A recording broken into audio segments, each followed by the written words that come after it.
Leitura comentada do livro Um Curso em Milagres, comigo, Luciana. Capítulo 21. Razão e Percepção. Seção 7. A última questão sem resposta. Não vê que toda a sua miséria vem da estranha crença em que não tem poder? Gente, olha a pergunta que começa. Será que a gente não enxerga, não consegue compreender que a nossa miséria, toda a miséria, a vida miserável, sofrida, cheia de enganos? Tudo bem, você pode pensar, não, minha vida não é miserável. Mas quantos conflitos você tem? Quantos relacionamentos complicados? Quantos vazios interiores? Quantas dúvidas, quantas ansiedades você tem internamente? E que tudo isso vem da estranha crença em que você não tem poder algum para mudar isso. E ele continua falando, olha só, ser impotente é o custo do pecado. Por quê? Porque um pecador, ele está no lugar de vítima.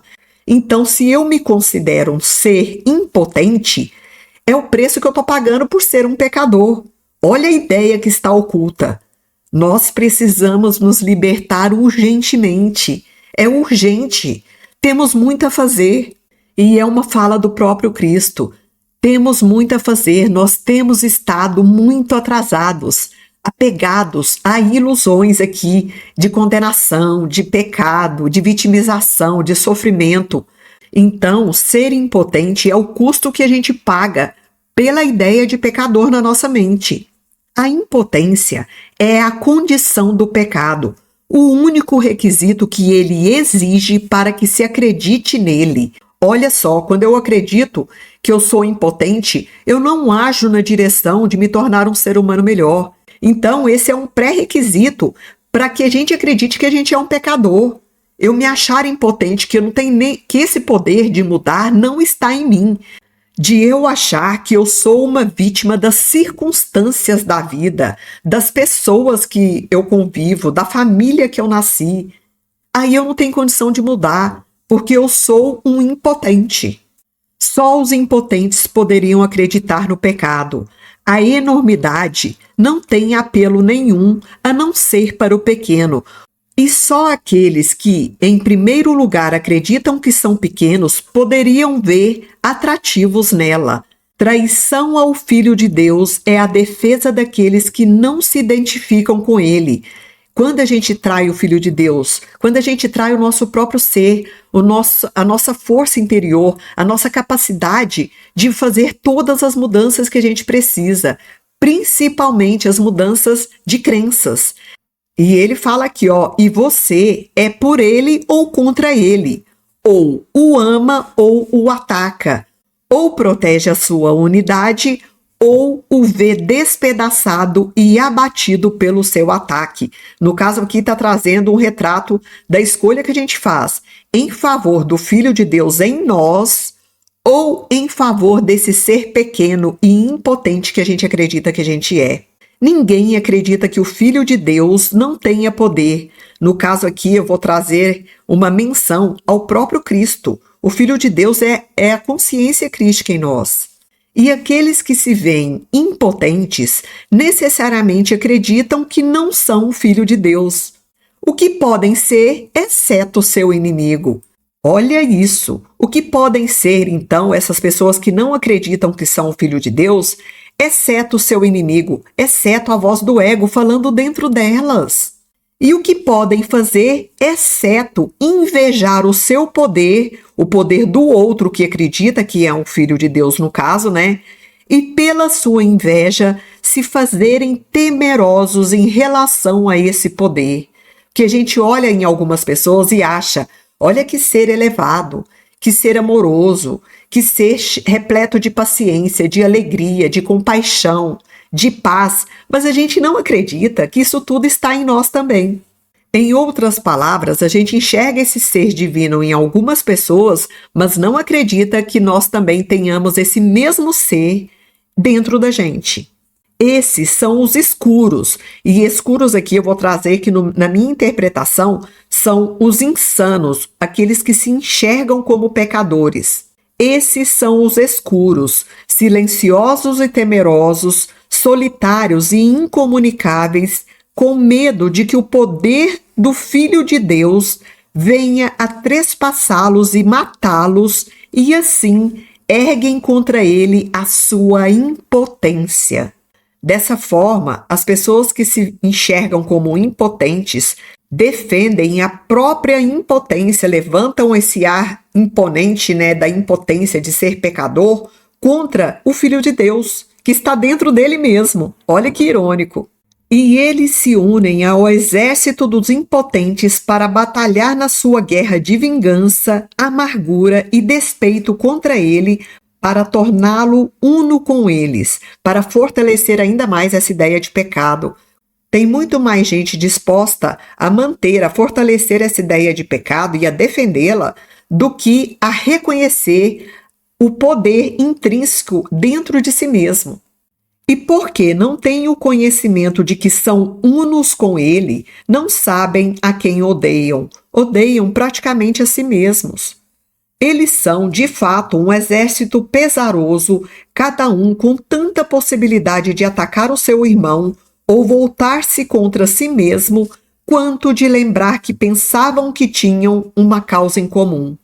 Frenéticos, vociferantes e fortes, os escuros parecem ser, aqueles que estão na escuridão das ilusões, No entanto, não conhecem o próprio inimigo. Inimigo aqui está entre aspas, porque esse inimigo é o ego, gente. Sabem apenas que o odeiam. No ódio, eles vieram a se juntar, mas não se uniram uns aos outros. Pois caso o tivessem feito, o ódio seria impossível, porque só o amor é real. O ódio também é uma ilusão do ego. O exército dos impotentes tem que ser dispersado na presença da força. Aqueles que são fortes nunca são traidores, porque não têm necessidade de sonhar com o poder e de encenar o seu sonho, de encenar, de viver as cenas desse sonho. E somente em sonhos esse exército atuaria de qualquer maneira. Poderia ser visto atacando qualquer pessoa com qualquer coisa. Sonhos não têm razão em si mesmos. Uma flor se torna uma lança envenenada, uma criança se torna um gigante e um camundongo ruge como um leão.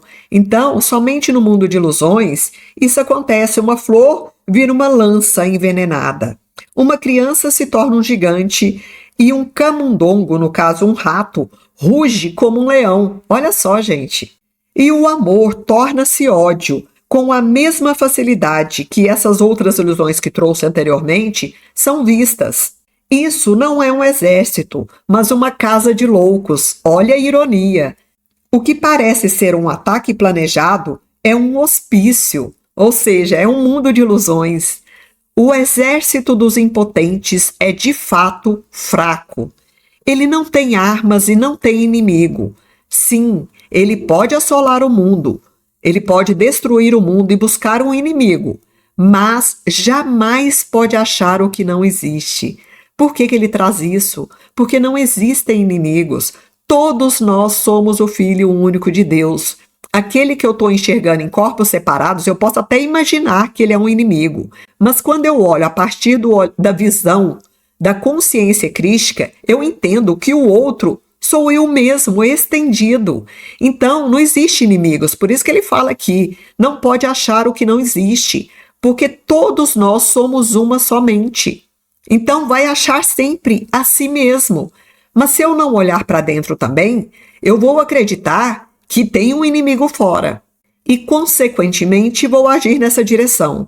Sim, ele pode sonhar, que no caso aqui é imaginar que achou um inimigo, mas esse se deslocará até mesmo no momento em que for atacado, de forma que o exército corre imediatamente para achar outro e nunca venha descansar na vitória.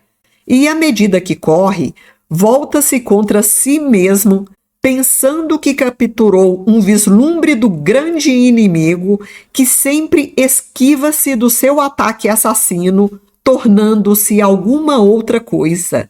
E como se torna traiçoeiro esse inimigo que muda tanto a ponto de ser impossível reconhecê-lo.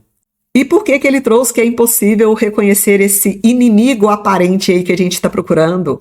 Porque são diferentes facetas de nós mesmos. Nós estamos buscando e vendo fora aquilo que é uma faceta, um lado nosso, muitas vezes oculto, né? A grande maioria das vezes, mas que é algo que está em nós mesmos. No entanto, o ódio tem que ter um alvo. Isso aqui na visão do ego. Não pode haver fé no pecado sem um inimigo. E quem, entre aqueles que acreditam no pecado, ousaria acreditar que não tem um inimigo? E outra pergunta que ele vai trazer: poderia ele admitir que ninguém o tornou impotente? Tipo assim, eu não sou uma vítima do mundo, das pessoas? Como assim? Sinto isso aqui na minha pele, como eu não sou vítima? Nossa, muita autorresponsabilidade essa leitura tem nos trazido, né? Muita. É de uma profundidade incrível. A razão, com toda certeza, iria propor não buscar mais o que não existe para ser achado. Entretanto, é preciso que, em primeiro lugar, você esteja disposto a perceber um mundo onde isso não exista, que a gente esteja disposto a perceber um mundo onde não existe inimigos, onde não existe nada além do que a manifestação de uma consciência crística experienciando uma jornada incrível aqui, repleta de ilusões, para que a gente acorde. Não é necessário que compreenda como poderá ver esse mundo, e você nem deveria tentar compreender isso, pois, se você focaliza em algo que não pode compreender, apenas ressaltará a sua própria impotência e permitirá que o pecado lhe diga que o seu inimigo tem que ser ele próprio, tem que ser esse mundo que a gente percebe. Então, olha o cuidado que a gente tem que ter.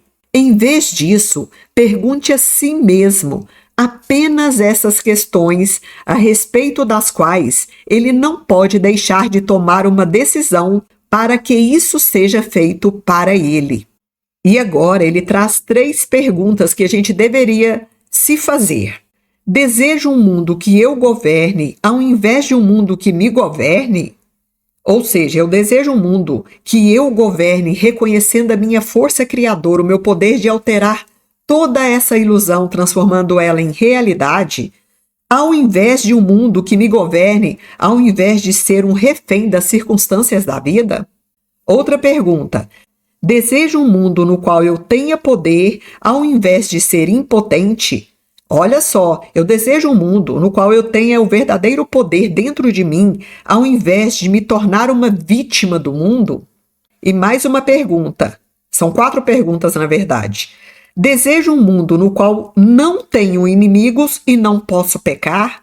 Sair dessa ideia ilusória de ser um pecador e não encontrar nenhum inimigo fora, porque não existem inimigos fora da gente. Tá tudo na nossa mente. E mais uma última pergunta. Eu quero ver aquilo que neguei porque é a verdade? Olha que interessante essa última pergunta. Eu quero ver a verdadeira realidade. Eu quero realmente sair do mundo de ilusões. Eu quero olhar para dentro de mim mesmo e encontrar a verdade que o meu Criador deixou aqui para que ela me fosse dita através da voz do Espírito Santo? Essa é a pergunta crucial. Você já pode ter respondido as 3 primeiras questões, mas ainda não a última, não respondeu a última, que é essa aqui que eu vou repetir. Eu quero ver aquilo que neguei, porque é a verdade? Pois essa ainda parece ser uma pergunta amedrontadora e distinta das outras. No entanto, a razão te asseguraria que todas elas são a mesma. Nós dissemos que este ano enfatizaria a igualdade das coisas que são a mesma. Essa questão final, que é de fato a última pela qual você tem que decidir, mas que ainda parece conter uma ameaça que as outras questões já não te trazem, e essa diferença imaginada testemunha o fato de que você acredita que a verdade pode ser o inimigo que ainda pode achar. E ele continua, olha só, e aqui então estaria a última esperança remanescente de achar o pecado e de não aceitar o poder. Não se esqueça de que a escolha entre o pecado ou a verdade, impotência ou poder, é a escolha entre atacar ou curar, pois a cura vem do poder e o ataque vem da impotência. Aquele que ataca não pode querer curar, e aquele que quer ver curado tem que ser aquele que escolheu para ser protegido do ataque. E o que é essa decisão, senão a escolha entre vê-lo através dos olhos do corpo ou permitir que ele seja revelado a você através da visão? É uma pergunta. Essa visão quem vai nos dar é o Espírito Santo. Ou vamos escolher continuar vendo através dos olhos do corpo?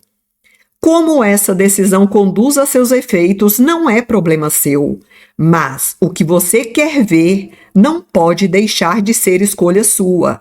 Esse é um curso sobre a causa e não sobre o efeito. Que lindo! Por isso que causa, a palavra causa aqui e a palavra efeito, ambas estão com letra minúscula. Esse é um curso sobre descobrir as causas ilusórias dos sofrimentos, das doenças, das culpas, dos medos. E todos esses efeitos são aspectos de uma única causa, que é uma ilusão também, chamada ego.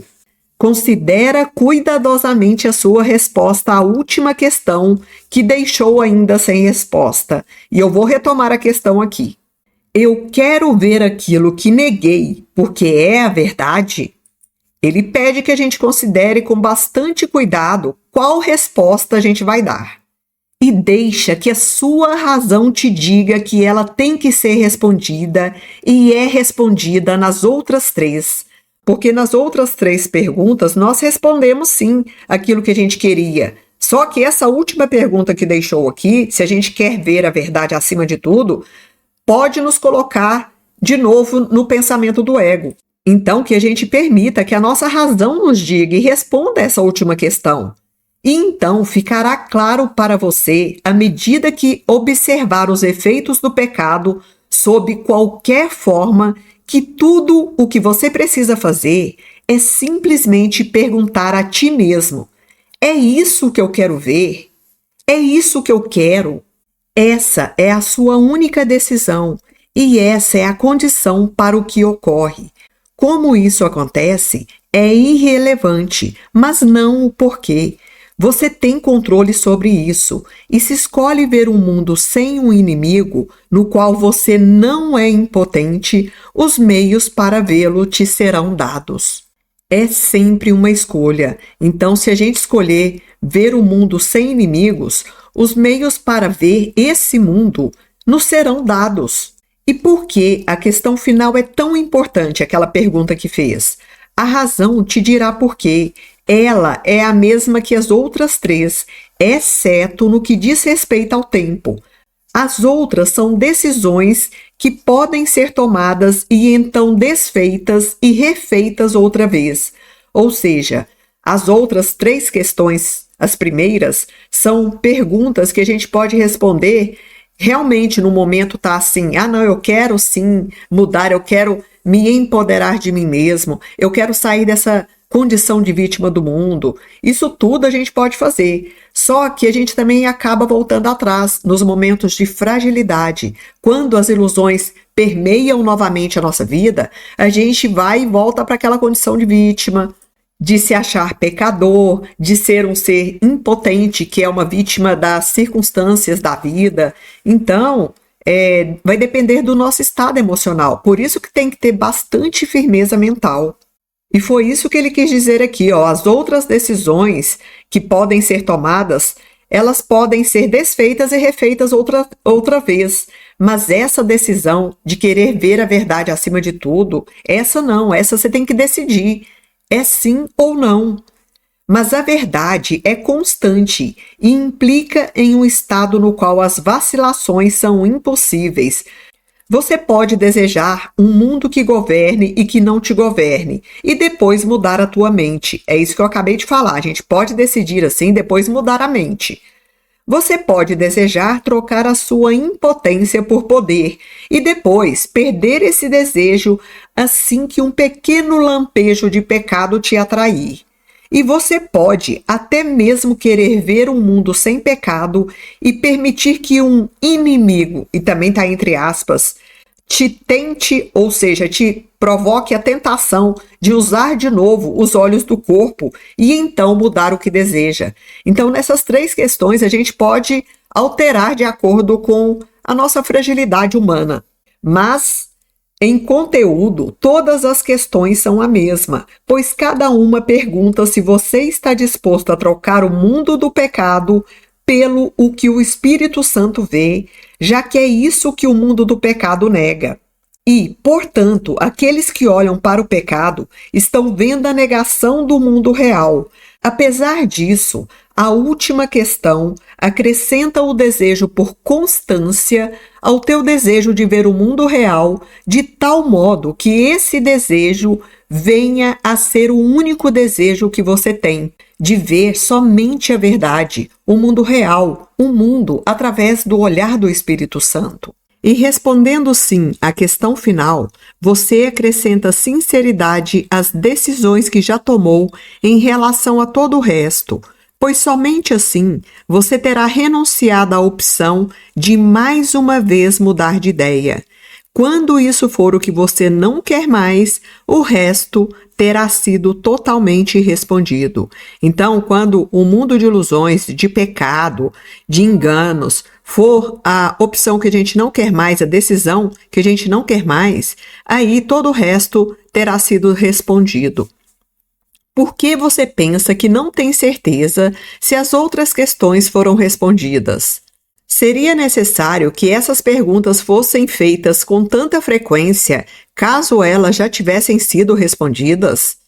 E enquanto a última decisão não é tomada, a resposta é, ao mesmo tempo, sim e não, pois respondeu sim, sem perceber que esse sim necessariamente significa que não disse não. Olha só, é um sim duvidoso, né? É meio assim, eu respondo sim, mas no fundo eu não sei se é isso que eu quero. Ninguém se decide contra a sua própria felicidade, mas pode fazê-lo quando não vê que é isso que está fazendo.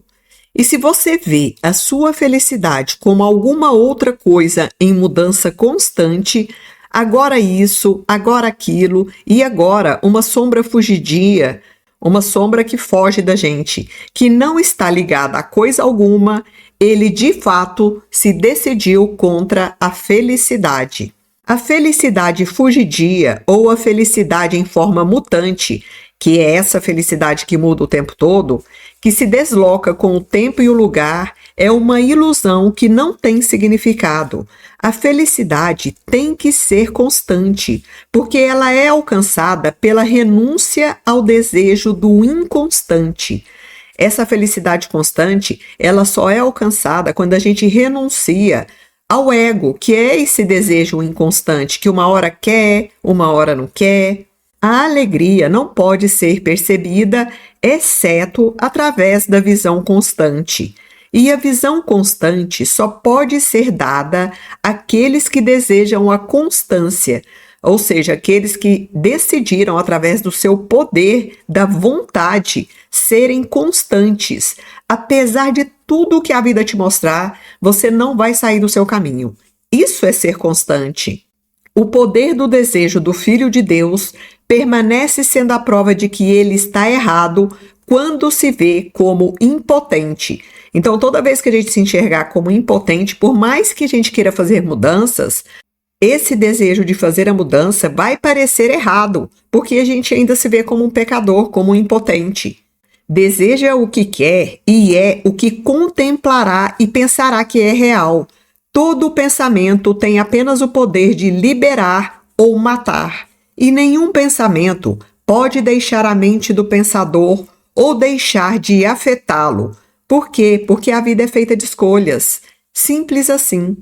Fim da leitura do livro-texto.